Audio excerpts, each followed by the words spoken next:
अस्सलाम वालेकुम नाजरीन, उम्मीद करता हूँ तमाम दोस्त खैरियत से होंगे। दोस्तों, मेचेनई रोड के इलाके में एक जवान पर फायरिंग हुआ है।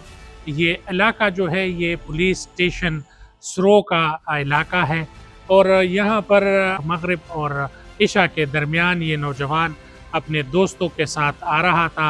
नौजवान का नाम अख्तर आलम है वल्द गुल कलम, जो कि 22 साला नौजवान था।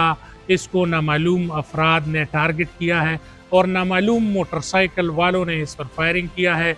मेचेनई का इलाका, यहाँ पर दस्तूर, कल्चर और तमाम चीज़ें मौजूद हैं, मगर यहाँ पर ये वाक़ियात होना, इलाके में बदअमनी आना और इलाके में पुलिस की गश्त की कमी की वजह से ये तमाम मसाइल जो है वो सामने आए हैं।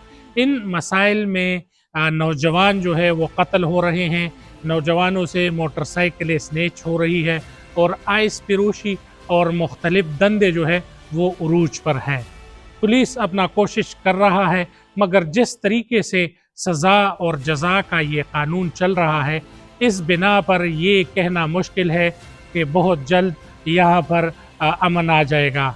अमन और सुकून यहाँ पर बर्बाद हो रहा है और अख्तर आलम जैसे नौजवान इसके नज़र हो रहे हैं। तमाम सिक्योरिटी फोर्सेस और सिक्योरिटी इदारों से गुजारिश है कि इस तमाम चीज़ों पर काबू पाएँ और इलाके को अमन का गहवारा बनाएं। बहुत शुक्रिया। अस्सलाम वालेकुम।